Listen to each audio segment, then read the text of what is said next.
The galaxy was a wide ocean of stars, and in that ocean floated hundreds of proud civilizations.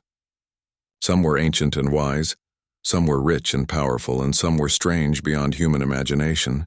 They had built cities that circled suns, fleets that could darken skies, and weapons that could split moons. They called themselves the Galactic Council, and they believed they ruled all. But there was one world that had always been different. A small blue planet spinning around a modest star. It was not the oldest world, not the richest, not even the most advanced. Yet its people, the humans, had grown at a speed no one could explain. In only a few short centuries, humans had gone from wooden ships on seas to engines that carried them across the stars. While older civilizations moved carefully, slowly, with endless debates and traditions, humanity leaped like fire. The Council watched them with uneasy eyes. For decades, the Council tried warnings. They sent envoys to Earth, telling humans to slow their growth. They offered treaties that limited weapons and ships, but Earth always smiled politely and then broke another boundary.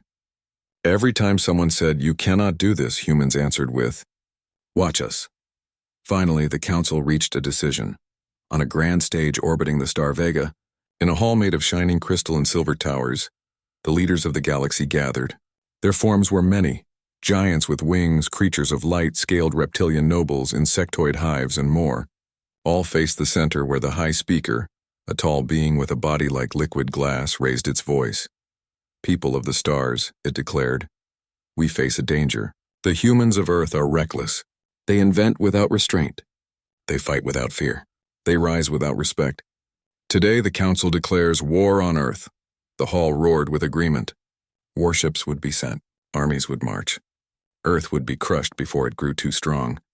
The decision spread across the galaxy. Civilizations cheered, certain the humans would tremble. No young race had ever faced the full force of the Council and survived. The galaxy expected fear, surrender, and begging. But Earth's reaction was something no one could have imagined. On Earth, the message was broadcast live. It was night in New York when the declaration was shown on giant screens. It was morning in Beijing when the Council's shining messenger appeared in the sky. It was afternoon in Nairobi when soldiers and workers paused to listen.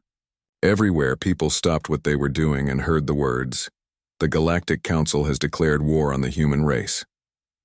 For a moment, silence filled the world. And then it happened, not fear, not panic, laughter. In a small cafe in Paris, students clapped and shouted. Finally, in a dusty village in Mexico, old veterans raised glasses of tequila. In Tokyo, engineers began sketching new starship designs on napkins. In Chicago, children painted Earth flags with fire around them. Around the world, humanity did not bow its head.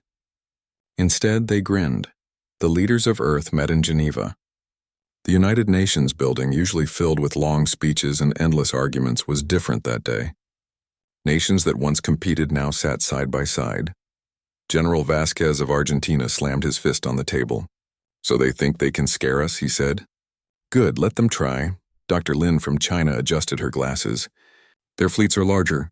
Their weapons are older and tested. But their thinking is predictable. We do not fight like them. That is our strength." President Alvarez of the United States leaned back and smiled. "The Council expects us to cry. Instead, we'll show them why humans never quit." The room filled with nods. For once in history, humanity had no divisions. It did not matter if someone was American, Russian, Indian, or African. The Council had declared war not on nations, but on Earth itself, and Earth would answer as one. Across the planet, preparations began. Factories that once built cars began building drones. Shipyards that once built cargo haulers now built war frigates. Universities opened their labs for military projects. Volunteers lined up, not only young soldiers, but also old veterans, engineers, doctors, and even farmers who said, "We will fight in our way." Unlike other species, humans did not hide from struggle. Struggle was part of their history. They had survived ice ages, plagues, world wars, and disasters. Every hardship had only made them stronger. Now, facing the greatest enemy in history, they felt something almost strange: excitement. Far above, in orbit, a young pilot named Jackson looked out of his starfighter at Earth below. He had joined the Space Defense Force only a year earlier, when it was still a small group. Now it was swelling with recruits. His commander told him, The Council believes we will break. Prove them wrong. Jackson smiled beneath his helmet. Breaking is not what humans do. At the same time, deep underground in London, scientists worked on new weapons. They laughed and joked as they tested engines that bent space in strange ways. One scientist said they think we are behind them. Wait until they see this. The first alien spies who reported back to the Council were confused. The humans are not afraid, one insectoid spy reported. They smile, another whispered. They make jokes about death. I do not understand. The Council dismissed these reports. They are young and foolish, the high speaker said. Laughter is only a mask for fear. Soon they will learn terror. But Earth was not wearing a mask. Earth was preparing. In a small house in Brazil, an old grandmother told her grandson, "Do you know why humans smile in dark times?" The boy shook his head. Because if we stop smiling, we stop living, and no enemy can take our spirit unless we give it away. The boy nodded and later drew a picture of Earth with a wide grin, surrounded by alien ships. His picture soon spread on the net, turning into a symbol of hope. The countdown to invasion had begun. The Council fleets were already gathering at the edge of the solar system. Soon their shadows would fall across the planets. But as their warships advanced, Earth only grew louder. Factories roared. Cities lit up with banners, songs filled the air. And the world seemed to say with one voice, "You wanted war? Welcome, let's see who laughs last." The edge of the solar system had always been a quiet place. Cold rocks drifted in darkness. Icy moons circled far-off giants. Beyond Pluto there was little but silence. But now that silence broke. The first fleet of the Galactic Council arrived. It was vast, more than 500 warships, each one larger than any human vessel. Some glowed with golden shields, some carried long spines of crystal, and some looked like flying fortresses. They moved with the confidence of conquerors. The commander of the fleet, an old reptilian general named Zarkal, stood on the bridge of his flagship. His eyes were yellow, his voice sharp like metal. "Humans will fall quickly," he told his officers. "They have spirit but no discipline. They will scream when they see us. We will burn their defenses in a single strike." His officers bowed in agreement. No young race had ever withstood the Council before. Why would Earth be any different? But Earth was ready. On the dark side of the moon, hidden bases lit up. Satellites unfolded strange weapons built in secret. Small but fast human warships rose from orbit, each painted with Earth's blue and green flag. In one of those ships sat Jackson, the young pilot. His squadron was made of 10 fighters, each one tiny compared to the alien giants. Yet none of them showed fear. His commander's voice came over the comms. "Listen, everyone. This is it, the first wave. Remember, they think we are weak. They expect us to fight like them, straight, predictable.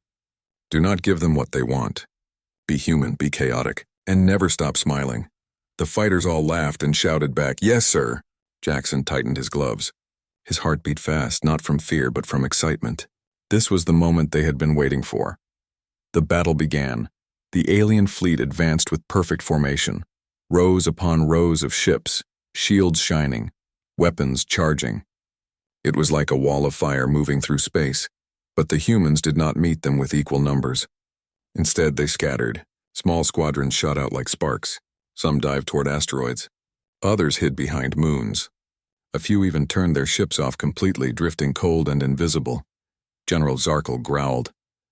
"What are they doing? Where is their defense line?"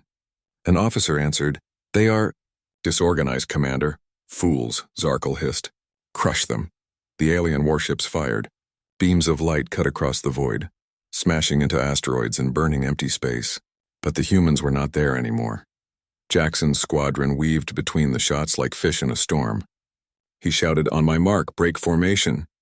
They split in every direction. Some climbed high, others dived low, and Jackson himself spun his fighter into a roll that made alien sensors lose track. The aliens tried to lock targets, but the humans moved too strangely. "Commander," another officer reported, "our tracking systems cannot predict their paths.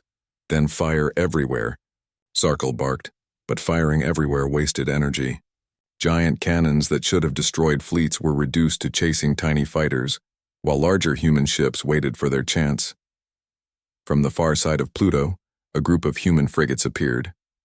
They were not as big as alien warships, but they were faster, Instead of heavy cannons, they carried railguns that launched metal slugs at impossible speeds. "Target their engines," Captain Sato ordered. "Cut the giants down to size." The frigates fired. Massive alien ships shook as their engines exploded one by one. Some drifted helplessly. Others spun out of formation. Suddenly, the perfect wall of fire was broken. Jackson saw his chance. "Squadron, follow me." They dove toward a damaged warship, slipping under its shields. Alien weapons were too slow to turn. Jackson fired all his missiles, and the belly of the giant ship erupted in flames. His squadron cheered. The first alien ship of the battle had fallen, to a group of humans who treated war like a game. Across the battlefield, chaos spread. Human ships darted in and out like hornets, never staying still, never fighting the same way twice. Some launched fake distress calls to confuse alien communications. Others threw out clouds of metallic junk that jammed sensors. A few even flew dangerously close to enemy hulls, daring the aliens to shoot and risk hitting themselves. General Zarkle slammed his claws against the command table. "This is madness. They do not fight like soldiers, they fight like animals." But deep inside he felt something new. Not anger. Not contempt. Fear.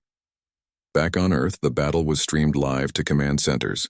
Generals and scientists watched with wide eyes. "They are holding them," Dr. Lin whispered. "Against 500 ships, they are holding them." General Vasquez crossed his arms. "They are doing more than holding. They are teaching the galaxy a lesson." In living rooms, schools, and cafes, people around the world watched too. When Jackson's squadron destroyed the first alien ship, cheers erupted across Earth. Strangers hugged. Flags were waved. Children shouted, "We are winning." The human grin was spreading, but the fight was far from over. The Council fleet regrouped. Though they had lost many ships, they still outnumbered the humans. General Zarkle gave a cold order. "Enough games. Burn the planet. End this." Massive cannons turned toward Earth. Energy began to gather, enough to shatter cities. On the moon base, alarms screamed. They are charging their planetary weapons. Panic rose for a moment, but only for a moment. Then came a calm voice from Earth's Defense Commander, Admiral Reyes. "Do not fear. We expected this. Phase 2, begin." From hidden tunnels beneath the Earth's crust, new weapons rose.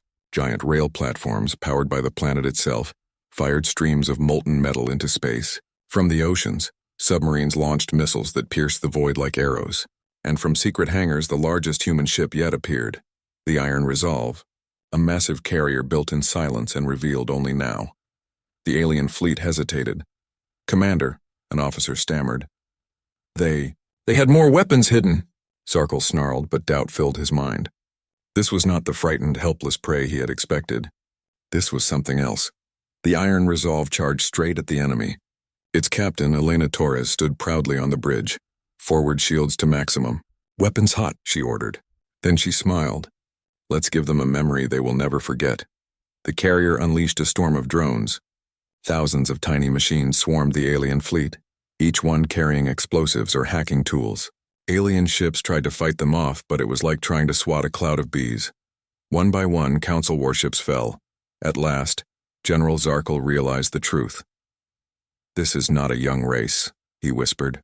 "This is a storm in flesh." His fleet was in ruins. Hundreds of ships destroyed, the rest scattered. The humans had done what no other civilization had ever done. They had beaten the Council in their very first battle. Zarkle gave the order no one thought possible. Retreat. The once proud fleet fled into the dark, leaving behind wreckage and silence. On Earth, celebrations erupted. Fireworks filled the skies of cities. People danced in the streets. Songs of victory spread across networks. But the leaders were not foolish. Admiral Reyes stood before his officers and said, "We have won today, but this is only the first clash. The Council will return, stronger than before. And we must be ready," Dr. Lin added softly. "They wanted to see fear. Instead, they saw our grin. Now the galaxy knows we are not prey. We are human." The first clash had ended in a way no one in the galaxy expected. The Council's fleet, proud and powerful, had been forced to retreat. Humans, those reckless newcomers, had stood against the greatest war force in history and survived. Not only survived, but won. The news spread like wildfire. Across alien worlds, citizens whispered in disbelief. The humans fought back. They destroyed ships of the Council. on planets of light and crystal, on cities that floated on gas giants, and in the deep caverns of insectoid hives. Everyone was asking the same question. Who are these humans? Inside the council chamber, fury boiled. The high speaker stood tall at the center, its body of liquid glass glowing red with anger. Around it sat the leaders of many species, their voices raised in frustration. The humans humiliated us, hissed an insectoid queen. They fight without fear, rumbled a giant with skin of stone. They laugh even when death stands before them, whispered a slender creature of light. This is like unnatural. The high speaker slammed its crystalline staff. Silence. They are not unstoppable. They are reckless, chaotic, a danger to all order. We will not stop. We will return with greater force. The humans must be crushed, and so the council doubled its efforts. New fleets were built. Elite warriors trained. Spies were sent into human space to learn their secrets. The war was far from over. It was only beginning. On Earth, the victory had filled people with pride, but also with determination. They knew the council would not forgive or forget. Humanity prepared for the storm. In the deserts of Australia, vast training camps rose where soldiers drilled day and night. In the mountains of Switzerland, scientists worked on new energy weapons that bent light into deadly beams. In the oceans, submarines were converted into stealth carriers that could vanish from alien scanners. Even in the skies above Africa, orbital rings began to take shape. Giant defense platforms that could fire across space. Every corner of Earth was alive with purpose. Among those preparing was Jackson, the young pilot who had survived the first clash. His name was now known across Earth. People called him a hero, though he always shook his head when they said it. "I'm not a hero," he told his friend, Mira, another pilot. "I just did what any of us would do." Mira laughed. "That's exactly why they call you a hero. Because all of us are doing it, fighting together." Their squadron trained harder than ever. They practiced maneuvers that no alien computer could predict. Wild spins, sudden dives, fake retreats, and reckless charges. Humans had turned unpredictability into an art. Far away, on a council-controlled world, alien spies studied humans through stolen broadcasts. They saw soldiers laughing while training, scientists singing while building weapons, and even children playing games that imitated battles. One spy reported back, "They do not treat war with fear. They treat it like play. They smile even in defeat, then try again. Commander, I do not understand this species." The alien commander only growled, "You do not need to understand them. You only need to destroy them." But deep inside, the spy knew the truth. Understanding humans might be the only way to defeat them, and it was already too late. The storm came, sooner than expected. A new council fleet appeared near Mars. This time it was even larger, over 1,000 ships, armed with the deadliest weapons the galaxy had ever seen. At its head was not General Zarkal, who had fled in shame, but a new commander, Lord Kyrix, a ruthless tactician known for crushing rebellions without mercy. Kyrix looked at the red planet below with cold eyes. "No mistakes this time. We burn their colonies. We break their spirit. We will show them what war truly means."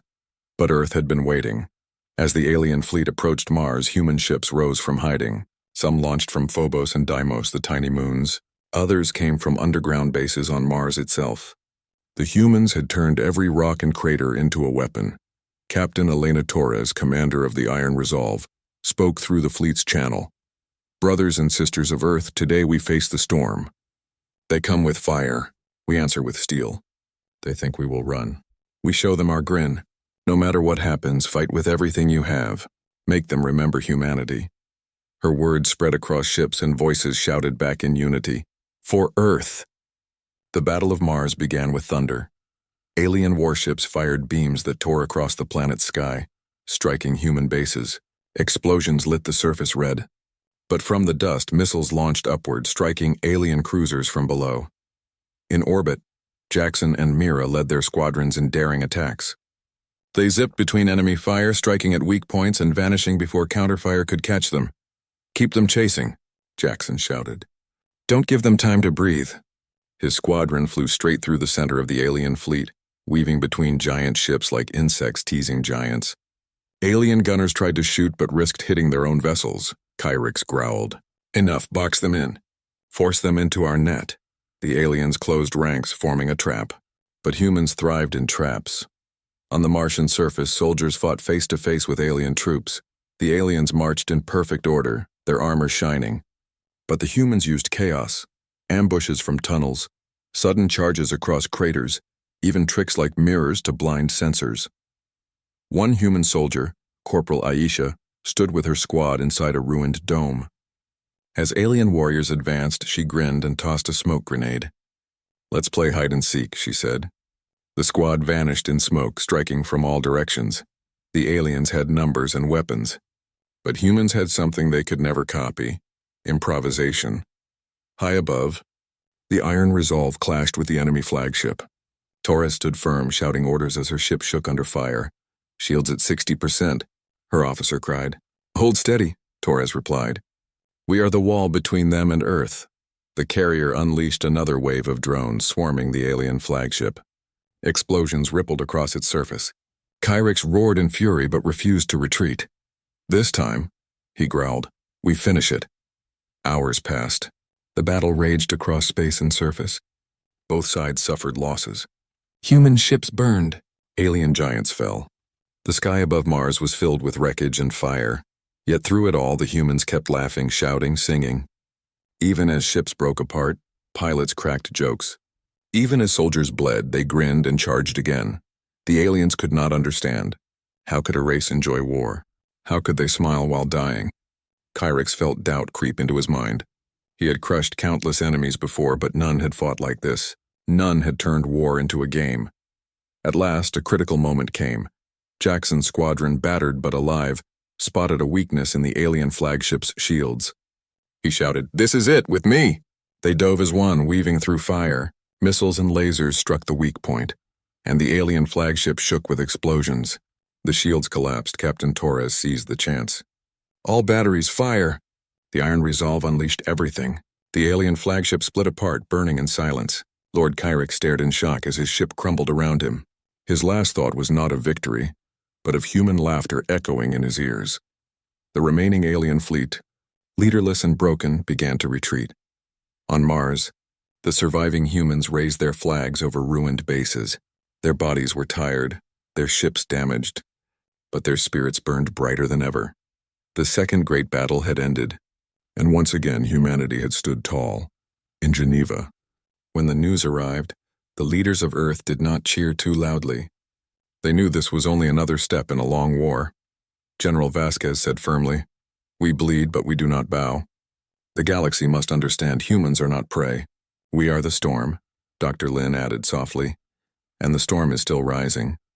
Across the galaxy, fear spread deeper. Civilizations that once mocked Earth now whispered in respect. Merchants refused to trade with the Council's fleets. Soldiers hesitated when ordered to fight humans. Even ordinary alien citizens asked the question their leaders feared most: what if the humans cannot be defeated? The galaxy had expected Earth to bend. It had expected humans to fall under the might of the Council's fleets. Yet time and again, humanity had surprised them. The first clash had ended in shock. The rising storm over Mars had left the Council shaken. Now, Earth's forces were preparing to take the fight beyond their own solar system. The humans had learned quickly. They had studied alien tactics, adapted, and created weapons that no one else in the galaxy had dreamed possible. Their strategy was no longer just defense, it was offense. They would strike at the Council where it hurt most. Captain Elena Torres of the Iron Resolve stood on the bridge of her carrier, staring at the star map before her. Small lights marked enemy positions across nearby systems. Many were Council strongholds, planets that had never known resistance before. "Today," she said to her crew, her voice calm but determined, "we take the fight to them. We hit their centers of power. Show them that humans are not afraid, and we do it together. All of us." The crew responded with unified shouts, their energy filling the vessel. They were ready. Humans had become not just defenders of Earth, they were now hunters in the galaxy. The first target was the industrial planet of Zorath, a sprawling world where the Council built massive war machines. Its cities were steel fortresses, surrounded by orbital defense platforms and fleets that could crush a dozen planets at once. To any other species, such a target would be impossible. To humans, it was a challenge to enjoy. Jackson, now a squadron leader, looked at the approaching planet. "We're going in light," he said to Mira, his co-pilot. "The bigger they are, the harder they fall." Mira laughed. "Let's make them wish they never built those machines." The approach was tense. Council scouts patrolled the orbit, and planetary sensors scanned for intruders. Yet humans did what they did best. They improvised. Squadrons darted through asteroid fields using floating rocks as shields. Drones projected false images of ships, confusing enemy targeting. And the main human fleet split into unpredictable formations that no Council tactician could anticipate. From the surface, the Zorathian defenders fired relentlessly. Laser beams tore through the atmosphere, and massive cannons lit up the skies. But humans had more than numbers, they had cunning. Jackson led his squadron directly into the cannon fire, twisting and flipping between shots. Mira followed, laughing as her ship narrowly avoided a blast. "I've got a bad feeling about this," she said, only half joking. "Good," Jackson replied. "It means you're alive." Meanwhile, on the surface, human ground teams moved quickly. Soldiers dropped from orbital shuttles onto enemy factories. Engineers infiltrated the plants to sabotage production lines. Even civilians volunteered, tech experts, medics, and pilots, all contributing to the offensive. Corporal Aisha, the fearless soldier from Mars, led a team through the sprawling Zorathian industrial zones. Her squad used agility and clever traps to avoid confrontation where possible, striking only where it counted. "Remember," she said, "we're here to break their machines, not fight every soldier. Hit hard, vanish, and confuse them. Keep them guessing." The squad grinned and charged forward, moving like shadows across the planet. Above the planet, the Iron Resolve engaged Zorathian orbital defenses. Torres gave orders with precision, her crew executing them flawlessly. "Fire drones into their shield emitters," she commanded. "Once they collapse, we strike the main platforms." The drones swarmed like locusts, striking key points and disabling weapons. Zorathian commanders struggled to coordinate a defense. Their formations, once perfect, now broke into chaos. Jackson's squadron seized the opportunity. They weaved through debris, striking at supply ships and command vessels. Explosions filled the orbit, and the humans cheered, not from malice but from triumph in daring and ingenuity. The Council watched in disbelief. High Speaker's voice trembled with anger. "How is this possible? These humans, they are not afraid. They laugh while our ships burn. They fight like predators." Alien officers whispered warnings. "Commander, their strategies are unpredictable. Their numbers seem smaller, yet they strike with precision." Kyrix, still recovering from Mars, growled in his holographic command chamber. "They are learning. Faster than we anticipated. We must send reinforcements immediately." But the humans were always one step ahead. Every reinforcer the Council sent was met with ambushes, traps, or feints. Humanity had turned the entire offensive into a game of skill and cunning. On Zorath, the turning point came when human engineers set charges in the main factory cores. As the countdown finished, explosions ripped through the industrial zones, sending clouds of debris into orbit. The planet's surface was in chaos, and the orbital fleet above was thrown into confusion. Captain Torres smiled. "Target their panic," she said. "Strike fast, then withdraw before they can regroup." The human fleet did exactly that. Ships darted in, fired upon key enemy vessels, and vanished into asteroid belts or cloaked jump points. The Zorathian forces could not catch them. Every strike was calculated, every move unpredictable. On the surface, Corporal Aisha's team finished their mission. Factories burned behind them as they made their escape to extraction points. Her squad had not lost a single member, and yet the Council's forces were left in shambles. "Looks like they won't be building war machines anytime soon," she said. Watching the flames rise, her soldiers laughed and cheered. "Humans don't just survive," one said. "We dominate." Aisha smiled, but her mind was already on the next battle. "We dominate today," she said. "Tomorrow we take the fight even further." Across the galaxy, humans' reputation grew. Worlds that had been allies of the Council now whispered about Earth. Traders hesitated to provide materials. Mercenaries refused to fight against a race that laughed at death. Even some Council species began questioning the wisdom of endless war. High Speaker tried to maintain control. "We must not fear them," it said. "We must adapt. We will crush Earth with a force they cannot withstand." But doubt had already taken root. The humans were no longer just survivors, they were hunters. They had learned, adapted, and struck boldly. The Council tried one last measure. Elite strike teams trained in stealth and combat for centuries were sent to Earth itself.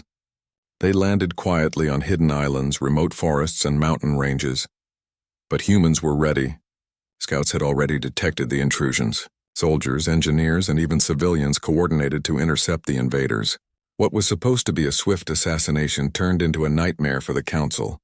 Captain Torres led a squad to support ground forces. Jackson's squadron provided air cover. Corporal Aisha's team struck from hidden positions. In every engagement, humans were unpredictable, resourceful, and relentless. By the time the last Council operative had been captured or eliminated, Earth had once again proven itself unconquerable. The battle ended with humans victorious on multiple fronts. Zorath was in ruins, the orbital fleet scattered, and Council morale at its lowest. Back on Earth, people celebrated, not in arrogance but in pride. They had taken the fight into alien space and returned stronger. They had learned the enemy's ways and turned them against them. Dr. Lin addressed the United Nations. "We are not invincible," she said, "but we are human, we adapt. We fight with creativity, courage, and unity. That is what makes us strong." General Vasquez added, "The galaxy wanted to crush us. Instead, we have become a force they fear, and we have only just begun." In orbit, Jackson looked at the stars. The battle had been hard, friends had been lost, ships had been destroyed. Yet the grin on his face was real. "Let them come," he whispered to Mira. "They think they are the storm, but we are the rising tide." And across Earth, in cities, towns, and villages, humans grinned. For the first time in the war, they were no longer just defending their home. They were shaping the galaxy. The tide had turned. And humanity, as always, grinned in the face of impossible odds.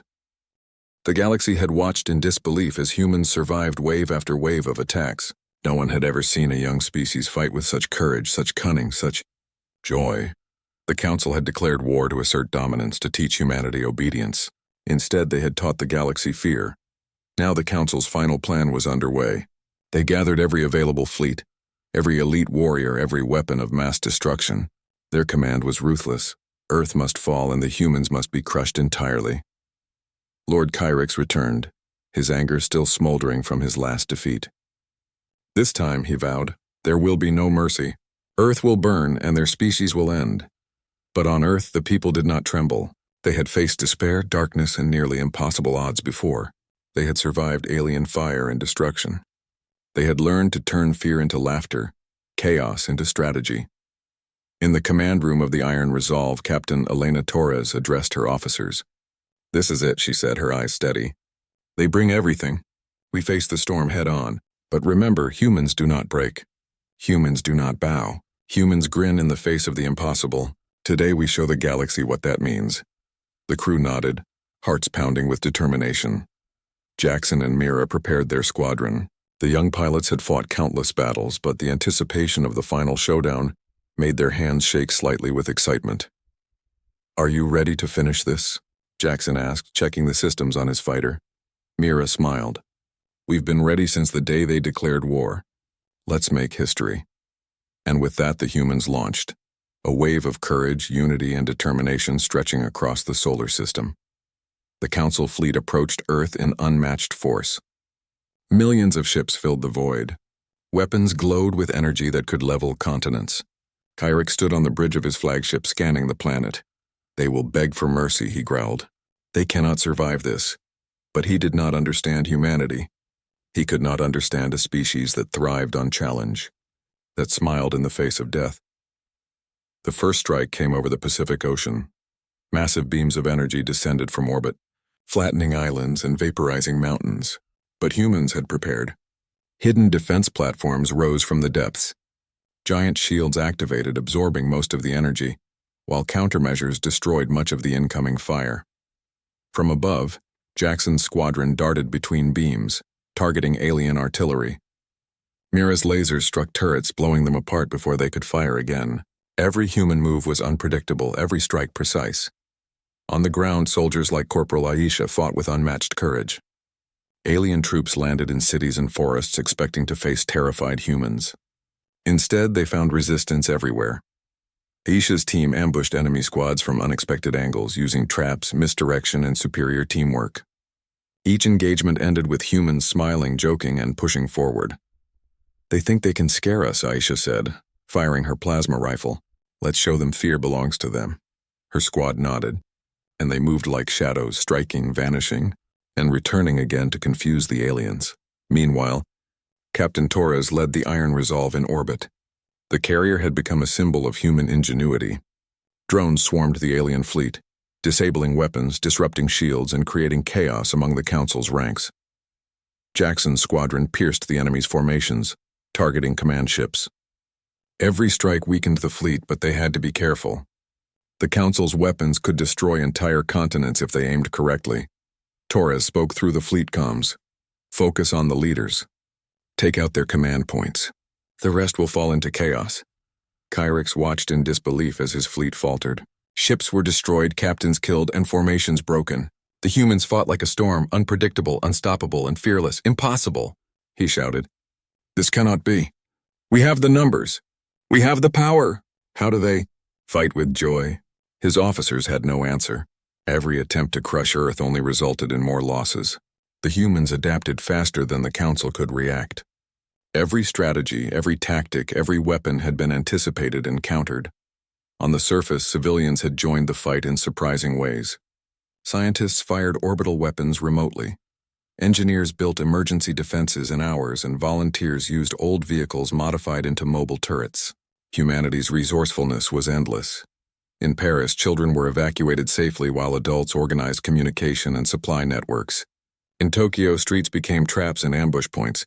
Every corner of Earth had become a battlefield, but every corner had also become a demonstration of human spirit. Dr. Lin monitored the operations with calm precision. "They thought they could break us with fear," she said.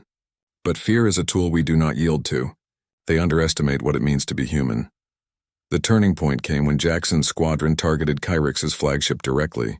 The young pilots darted between shields, dodging massive energy beams and fire from escort vessels. With precise timing, they struck weak points in the hull. Captain Torres gave the order. "All weapons, fire at will." The combined fire of the Iron Resolve, human squadrons, and orbital platforms hit the flagship. Explosions tore through its core, and the mighty vessel began to crumble. Kyrix could not believe it. "This is impossible," he screamed. "We cannot lose." One by one, the remaining Council ships began to retreat. Without leadership, the massive fleet fell into disarray. Alien soldiers who had expected victory were now scattered and demoralized. On Earth, the people cheered. Fireworks lit the skies in celebration. Soldiers hugged each other. Pilots saluted from the skies. Civilians danced in the streets. Humanity had done the impossible. Yet there was no arrogance, only pride, relief, and unity. They had survived, they had fought brilliantly, and they had proven something no one could ever forget. Humans do not break. Humans do not fear. Humans grin in the face of the impossible. Kyrix, defeated, sent a final message to the High Speaker. "The humans cannot be defeated, retreating. We will not survive another engagement like this." The High Speaker's voice trembled with fury and disbelief. "Impossible. They are too young, too reckless, and yet they survive." Across the galaxy, other species took note. Where once humans were considered weak, now they were feared. Where once the Council ruled without question, now they hesitated.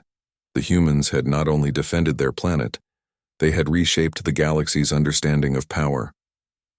On Earth, Captain Torres stood on the bridge of her carrier, staring at the stars. Jackson and Mira approached her. "We did it," Jackson said, voice full of awe. Torres smiled. "We didn't just survive. We showed them who we are. We showed them what it means to be human." Mira laughed softly. "And we grinned the whole time." Torres nodded. "Yes, and that is the part they cannot understand." The world slowly returned to peace, but humans remained vigilant. They had learned that the galaxy was vast and dangerous, but also that no force could break their spirit. In classrooms, children learned of the battles, not just as history, but as inspiration.